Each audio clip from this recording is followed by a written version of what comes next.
어떤 비행사가 비행기를 몰고 가는데 엔진에서 찍찍거리는 소리를 듣게 되었습니다. 비행사는 직감적으로 엔진 속에 생지가 들어있다는 것을 알게 되었습니다. 이 비행사는 긴장하기 시작했습니다. 만약 이 생지가 전선 하나라도 건드린다면 치명적인 고장을 일으킬 수 있기 때문이었죠. 그때 이 비행사는 어떻게 했을까요? 비행사가 순간적으로 생각한 것은 얼른 비행기를 높은 곳으로 몰고 가야겠다고 판단한 것입니다. 쥐 한 마리를 잡기 위해 핸들을 놓거나 안전벨트를 풀어 헤치지 말아야겠다는 판단이었습니다. 비행사는 산소 마스크를 쓴 채 가능한 높이 비행기를 몰고 갔습니다. 얼마 후에 찍찍거리는 소리는 멈추었고 지상에 내려와 살펴보니 엔진 속에 쥐 한 마리가 죽어 있는 것을 발견하였습니다. 그렇습니다. 우리 생활 속에 삐걱거리는 게 있으면 이 조종사처럼 높은 곳으로 올라가야 합니다. 삶의 위기가 있으면 높이 올라가야 합니다. 사업에 문제가 있을 때 기도의 빨간 신호등이 켜져 있다는 것을 알아야 합니다. 우리의 삶의 문제를 해결하는 열쇠는 높으신 하나님을 바라보며 기도하며 하나님께 간구하는 것입니다. 삶의 위기를 극복하는 열쇠가 바로 여기에 있습니다.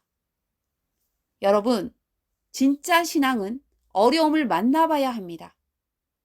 시험을 봐야 실력을 바로 알듯 시험을 당해봐야 신앙의 진면목을 알게 됩니다. 평상시는 다 그럴듯하게 보이는데 어려움을 당하거나 더 나아가 궁지에 몰리게 되면 그 사람의 진짜 신앙이 보이게 됩니다. 오늘 본문에는 우리가 너무나 잘 아는 히스기야 왕의 이야기가 나옵니다. 히스기야는 유다의 제13대 왕으로 아하스의 아들이며 25세의 왕이 되어 29년간 나라를 다스린 사람입니다. 그런데 그가 죽게 되었습니다. 어린 나이에 왕이 되어 긴 시간 우여곡절에 외우 대안을 잘 다스리고 이제 이스라엘을 바르게 통치하려고 하는데 죽을 병에 걸리게 된 것입니다. 오늘 본문 1절이 이렇게 시작합니다. 그때 히스기야가 병들어 죽게 되매 아모스의 아들 선지자 이사야가 그에게 나와서 그에게 이르되 여호와의 말씀이 너는 집을 정리하라. 내가 죽고 살지 못하리라 하셨나이다. 그때로 시작됩니다. 이때가 언제인가요? 북이스라엘은 망하였지만 이제 겨우 남유다는 존속되어 가던 때입니다. 가장 큰 적인 아수르가 남유다 침공을 포기하여 돌아가고 아수르의 왕 사네립이 죽은 후에라는 말씀입니다. 즉 히스기야가 왕이 된 지 14년, 아수르를 물리친 바로 그때, 그의 나이 39세가 되던 해입니다. 한창 일할 때입니다. 삶의 전성기 때입니다. 모든 것이 잘 될 때입니다. 그런데 하나님께서 너의 집을 정리하라고 말씀하십니다. 이 말씀은 너무나 중요합니다. 인간의 생사화복은 내 주관이 아니라는 말씀입니다. 하나님께서 누군가의 생명을 거두어 가리라고 생각하시면 그렇게 된다는 것이죠. 내가 죽고 살지 못하리라는 선언은 히스기야에게만 해당하는 것이 아니라 우리 모두에게 적용되는 선언입니다. 갑자기 암이 선고됩니다. 갑자기 큰 사고가 납니다. 갑자기 쓰러져 중환자실에 실려가는 것입니다. 우리의 삶의 정직한 모습입니다. 무엇을 잘하고 못해서가 아닙니다.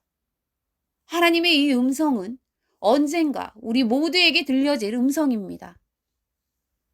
이것을 사람들은 체념적인 운명으로 받아들일 수 있습니다.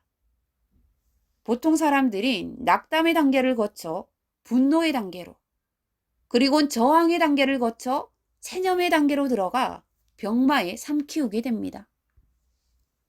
그런데 히스기야는 달랐습니다. 인간적 낙담, 분노, 저항, 체념, 아니 그 어떤 것도 그를 운명 속에 가둬두지 못했습니다. 히스기야에게는 진정으로 살아계신 그의 하나님이 있었습니다. 본문 2절입니다. 히스기야가 낯을 벽으로 향하고 여호와께 기도하여 이르되 벽으로 향했다는 것은 세상의 모든 몸부림을 그만두었다는 것을 의미합니다. 오직 하나님만을 향해 섰다는 것을 뜻합니다. 그랬더니요, 참으로 하늘의 역사가 그에게 나타납니다. 4, 5절입니다. 이사야가 성읍 가운데까지도 이르기 전에 여호와의 말씀이 그에게 임하여 이르시되 너는 돌아가서 내 백성의 주권자 히스기야에게 이르기를 왕의 조상 다윗의 하나님 여호와의 말씀이 내가 내 기도를 들었고 내 눈물을 보았노라. 내가 너를 낫게 하리니 내가 3일 만에 여호와의 성전에 올라가겠고. 하나님께서 너의 기도를 들었다. 그리고 너의 눈물을 보았다. 그리고 예루살렘 성을 보호하시겠다고 말씀하시는 것입니다. 그렇습니다. 우리의 삶에 그리고 우리의 인생에 하나님의 손길과 보호하심이 필요합니다. 내 병과 가정과 사업을 지켜주시는 하나님의 보호하심이 필요한 것이었습니다. 각 분야에서 성공한 하나님의 사람들을 조사해 보았습니다. 그들이 각 분야에서 성공한 가장 큰 이유 중에 하나가 역경보다 더 큰 마음이 있었다는 것입니다. 시련이나 실패보다 더 큰 태도가 있었다는 것입니다. 그리고 그 큰 태도는 그들 마음 속에 무엇보다 크신 그들의 하나님이 계셨다는 것입니다.